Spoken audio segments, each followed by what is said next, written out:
पंच परमेश्वर कहानी। तो चलिए शुरू करते हैं। जुम्मन शेख और अलगू चौधरी की गाढ़ी मित्रता थी।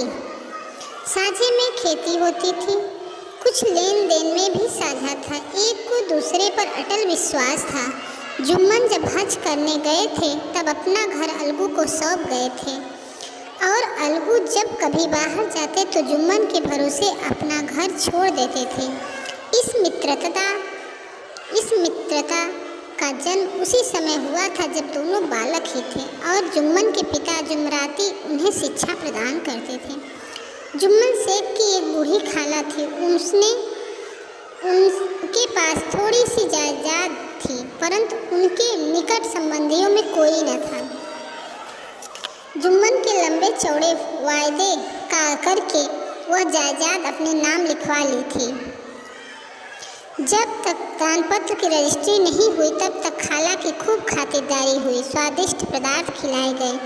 रजिस्ट्री की मुहर लगते ही इस खातिरदारी पर भी मुहर लग गई। जुम्मन की पत्नी करीमन रोटियां देने के साथ कड़वी बातें भी सुनाने लगे। जुम्मन शेख भी निठुर हो गए।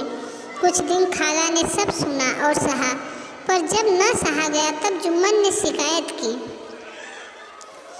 जुम्मन ने गृह स्वामिनी के प्रबंध में दखल देना उचित न समझा। कुछ दिन तक और यूं ही रोध होकर काम चलता रहा। अंत में एक दिन खाला ने कहा, बेटा तुम्हारे साथ मेरा निबाह न होगा, तुम मुझे रुपए दिया करो, मैं अलग पका खा लूँगी। जुम्मन ने धृष्टता के साथ उत्तर दिया, रुपए क्या, यह फलते हैं। खाला बिगड़ गई। उन्होंने पंचायत करने की धमकी दी। जुम्मन बोले, हाँ जरूर पंचायत कर लो, फैसला हो जाए। मुझे भी रात दिन की यह खटपट पसंद नहीं है। एक दिन संध्या के समय एक पेड़ के नीचे पंचायत बैठी। जुम्मन शेख ने पहले से ही सारा प्रबंध कर रखा था। पंच लोग बैठ गए तो बूढ़ी खाला ने उनसे विनती की, पंचों आज 3 साल हुए मैंने अपनी सारी जायदाद अपने भांजी जुम्मन के नाम कर दी थी। जुम्मन ने रोटी कपड़ा देना कबूल किया था। साल भर तो मैंने रोध होकर इसके साथ काटा, अब सहा नहीं जाता। मुझे न पेट की रोटी मिलती है न तन का कपड़ा। मैं बेसहारा हूँ। तुम लोग जो राह निकाल दो उसी राह चलूँ। मैं पंचों की बात सिर माथे चढ़ाऊँगी। सरपंच किसे बनाया जाए, इस प्रश्न में जुम्मन शेख और खाला जान में कुछ कहा सुनी हो गई। अंत में खाला बोली, बेटा पंच न किसी के दोस्त होते हैं न किसी के दुश्मन। तुम्हारा किसी पर विश्वास न हो तो जाने दो। अलगू चौधरी को तो मानते हो, लो मैं उन्हीं को सरपंच मानती हूँ। जुम्मन शेख आनंद से फूल उठे, परंतु मन के भावों को छिपा कर बोले, चलो अलगू चौधरी ही सही। अलगू चौधरी सरपंच हुए।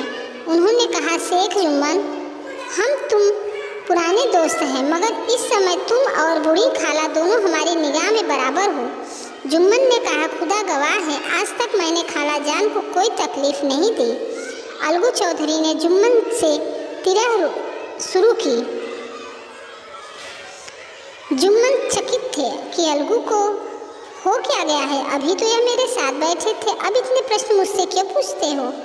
जुम्मन यह सब सोच ही रहे थे कि अलगू ने फैसला सुनाया। जुम्मन शेख पंचों ने इस मामले पर विचार किया। उन्हें यह उचित मालूम होता है कि खाला जान को माहवार खर्च दिया जाए, बस यही हमारा फैसला है। अगर खर्च देना मंजूर न हो तो रजिस्ट्री रद्द समझी जाए। फैसला सुनते ही जुम्मन सन्नाटे में आ गए। अलगू के फैसले की सभी लोग प्रशंसा कर रहे थे। इस पर फैसले से अलगू और जुम्मन की दोस्ती की जड़ हिला दी। जुम्मन को यह फैसला आठों पहर खटकने लगा।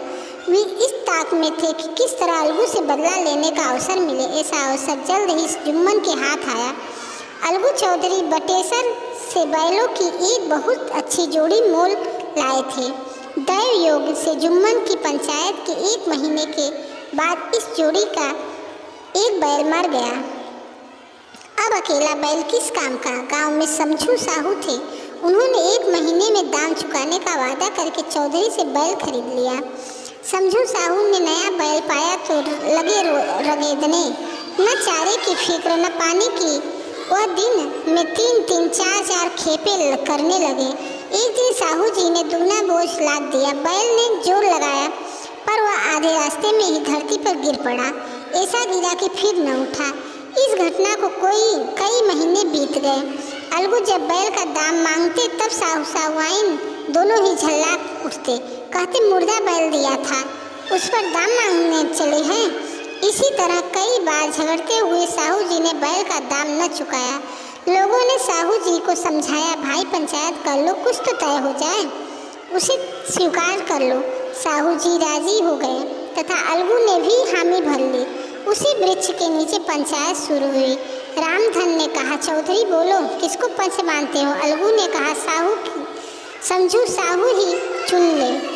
समझू खड़े हुए और कड़क कर बोले, मेरी ओर से जुम्मन शेख। जुम्मन का नाम सुनते ही अलगू का कलेजा धक धक करने लगा। फिर भी उन्होंने कहा, ठीक है, मुझे स्वीकार है। सरपंच का आसन ग्रहण करते हुए जुम्मन ने अपनी जिम्मेदारी का भाव पैदा हुआ। उन्होंने सोचा, मैं इस समय न्याय के सर्वोच्च आसन पर बैठा हूँ, सत्य से जो भी टलना मेरे लिए उचित नहीं है।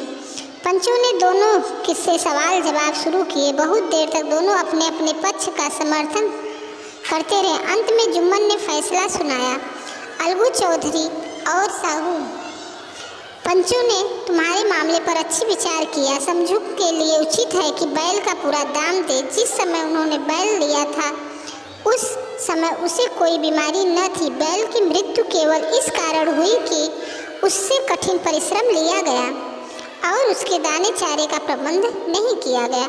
अलगू चौधरी फूले न समाये उठ खड़े हुए और जोर जोर से बोले, पर पंच परमेश्वर की जय। साथ ही सभी लोगों ने दोहराया, पंच परमेश्वर की जय। थोड़ी देर बाद जुम्मन अलगू के पास गए और उनके गले लिपट गए। अलगू रोने लगे कि इस पानी से दोनों के दिलों का मैल धुल गया। मित्रता की मुरझाई हुई लता फिर हरी भरी हो गई।